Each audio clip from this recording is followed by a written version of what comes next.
Përshëndetje të dashur miq, të mirë se keni ardhur në You Can Cook It. Unë jam Elona, sot do të përgatisim një menu iftari me peshk. Në këtë menu përfshihet një tavë peshku me garnitur. Nuk e di a keni provuar ndonjëherë peshku në këtë mënyrë, por del super i shijshëm, ju sugjeroj që ta provoni. Peshkun e vogël e kam mjellosur dhe e kam pjekur në furrë, mund ta piqni edhe në tigan. Do t'ju mësoj një teknik për skuqjen e peshkut dhe mos të vi era, gjithashtu dhe mos të prishet forma e peshkut. Për shembull, ky peshku që shikoni në video është peshk barbun dhe barbuni është shumë delikat. Gjithmonë mund të ngjitet ose mund t'i prishet forma gjatë skuqjes. Do t'ju mësoj një teknik me të cilën edhe formën do ta ruaj, edhe erë shtëpia nuk do t'na marrë. Kam përgatitur një supë me perime, limonat me limon dhe kadaif me krem. Le të fillojmë nga puna. Për supën me perime do t'na duhet një kokër qep, 2 karrota, një patate dhe pak brokoli. Qepën e grim si përgjell dhe në një tenxhere më njan vendosim vajin që të nxehet. Ndërkohë që qepa po kaurdiset në vaj, perimet e tjera unë i kam ngrirë me rende. Nëse nuk keni frulator që të fruloni supën, mos i grini në rende, pritini në kubik të vegjël të dashur miq. Pasi qepa është zbutur pak, ka filluar që të marrë ngjyrë, i shtojmë perimet dhe do t'i trazojmë aq sa perimet të vriten pak, pra të bien në vëllim. Pasi janë kaurdisur pak, pra pasi kanë rënë në vëllim, i shtojmë një bulion dhe ujin e nxehtë që të ziej. Këtu në këtë pikë të dashur miq mund të shtoni dhe lëng mishi nëse një ditë më përpara keni gatuar mish dhe ju ka mbetur pak lëng, kësaj supe mund të shtoni dhe lëng mishi, ose mund ta përgatisni vetë me lëng mishi. Për shembull, më njan mund të zieni 2 kofsha pule dhe ta përdorni për supën. Unë kam përdorur thjesht një bulion dhe i kam shtuar ujë të nxehtë. E kam mbyllur me kapak dhe kam lënë të ziej. Gjatë kohës që perimet janë duke zier, unë kam përgatitur masën me të cilën do ta pres supën. Kam përdorur 3 lugë kos, 1 kokër vezë dhe lëngun e një gjysmë kokëre limoni. Pasi perimet janë gatuar, supën e kam fruluar. Masën e kosit e ngrohim pak duke marrë pjesë nga lëngu i supës dhe pastaj ja shtojmë. E trazojmë, e lëm të marrë një val dhe supa është gati. Unë i kam përgatitur gjithashtu dhe pak gjalp me piper të kuq. Gjalpin me piper të kuq mund t'ja hidhni dhe gjithë secilit në pjatë, unë e kam hedhur brenda supës. Nëse keni misafir do t'jetë më bukur që mbi çdo pjatë të spërkasni pak gjalp. Kjo ishte edhe supa, supën e lëm më njan dhe fillojmë punën me peshkun. Unë do të përdor peshk levrek dhe barbun. Barbunin do ta skuq siç është, levrekun do ta përgatis në furrë me garnitur. Nëse do ta përgatisni peshkun në furrë me garnitur, do t'na duhen goxha qep.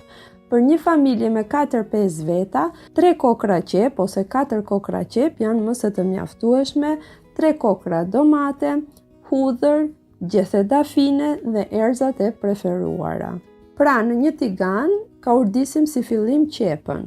I shtojmë pak krip dhe lëm që qepa të kaurdiset. Dhe do të bjerë në vëllim edhe do të karamelizohet pak. Ndërkohë që qepa po kaurdiset, unë do të përgatis peshkun barbun. Peshku barbun të dashur miq është goxha delikat, gjatë skuqjes mund të humbas formën. Për këtë arsye, gjithmonë kur do skuqni peshk, do të përdorni gjithmonë miell misri. Mielli misrit përveç se nuk bën shumë tym, përveç se nuk digjet shpejt si mielli i zakonshëm, gjithashtu e ndihmon peshkun që mos t'i prishet forma si në rastin e barbunit që është një peshk delikat dhe kur e skuqim me miell mund t'na ngeli në dorë ose mund t'i dali direkt pjesa e mesit kocka, mund të shkëputet si thuash. Pra për mos t'ju prishur forma hiç, ndaç në tepsi furre piqeni, ndaç në tigan barbunin, pasi e keni kriposur, do ta ngjyeni në miell misri dhe do ta rreshtoni ngjitur me njëri tjetrin si në tigan ashtu dhe në tepsi furre. Nëse do ta piqni në furrë, pasi e keni rreshtuar në një tepsi e cila është vajosur, Do ta spërkasni me pak vaj përsipër dhe do ta fusni direkt në furr.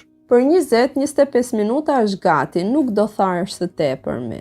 Nëse do ta piqni në tigan, tiganin do ta ndizni pasi e keni rreshtuar të gjithë peshkun në tigan. Do ta lini ashtu siç është derisa të dëgjoni zhurmën e tiganit dhe pas një 4-5 minutash me anën e një kapaku ose një pjate do ta ktheni komplet tiganin përmbys.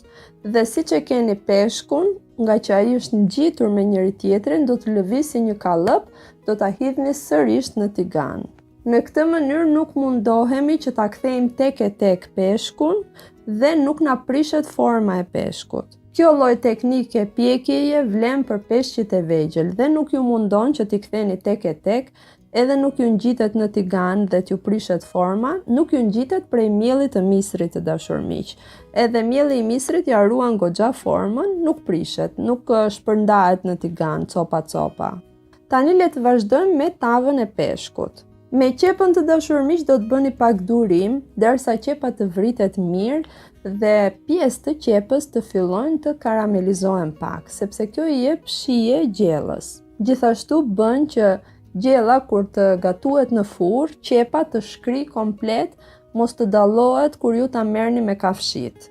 Copat e peshkut i kam darë një trajtësisht në një tavë dhe kam vazhduar me kaurdin. Kur e shikoni që qepa po fillon të marri pak ngjyrë dhe është vrarë mjaftueshëm, do t'i shtojmë gjysmë lugë salcë speci dhe gjysmë lugë salcë tomatesh. E kaurdisim mirë dhe me salcën derisa salcës t'i dal era dhe ky proces është i rëndësishëm sepse dhe gjatë kaurdisjes me salcën qepa vazhdon të vritet akoma më tepër. Në këtë pikë do t'i shtojmë një lugë me miell dhe do ta kaurdisim dhe me miellin derisa t'i dal era miellit. Para se t'i shtojmë tomate, do t'i shtojmë dhe erëzat. Unë i kam shtuar pak rigon, pak piper të zi dhe pak piper të kuq. I kam shtuar dhe 2 gjethe dafine. Domatet që kam përdorur janë domate të ngrira të dashur miq, të cilat i kam prerë në kubik. Ju mund të përdorni dhe domate konserv të prerë në kubik të vegjël ose pure domatesh, nga ato puret që përdoren për salcat italiane për makaronat. Pas i kam shtuar dhe domatet, i kam shtuar një lugë gjelle me uthull. I kam shtuar dhe pak ujë për ta bërë masën më të lëngshme, sepse ajo do të ziejë në furr dhe do të mbetet me pak lëng. Për këtë arsye duhet që si fillim të ketë lëng bollshëm që fetat të zhyten në të. Hudhrat i kam spërkatur mbi peshk dhe pasi masa ka filluar të marrë val, ja kam shtuar peshkut. I kam rregulluar fetat e peshkut mos të jenë nën lëng, por të duken pak në sipërfaqen e lëngut dhe e kam futur në furr me 230 gradë për 45 minuta. Dhe ky është dhe rezultati të dashur miq. Më besoni që është shumë e shijshme si tavë. Mua më pëlqen jashtë mase, në familjen time gjithmonë peshku i madh është gatuar në këtë mënyrë dhe unë vdes për këtë gjellë. Jam munduar gjithmonë që dhe fëmijëve t'ua mësoj, mos ta harrojnë si shije. Edhe pse fëmijët preferojnë peshkun e skuqur, unë në familjen time e gatuaj shpesh. Kjo lloj tave peshku hahet me kafshit, pra hahet me të ngjyrë dhe është një super lezet. Shpresoj shumë që ta provoni dhe të më shkruani në komentet më poshtë se si ju doli.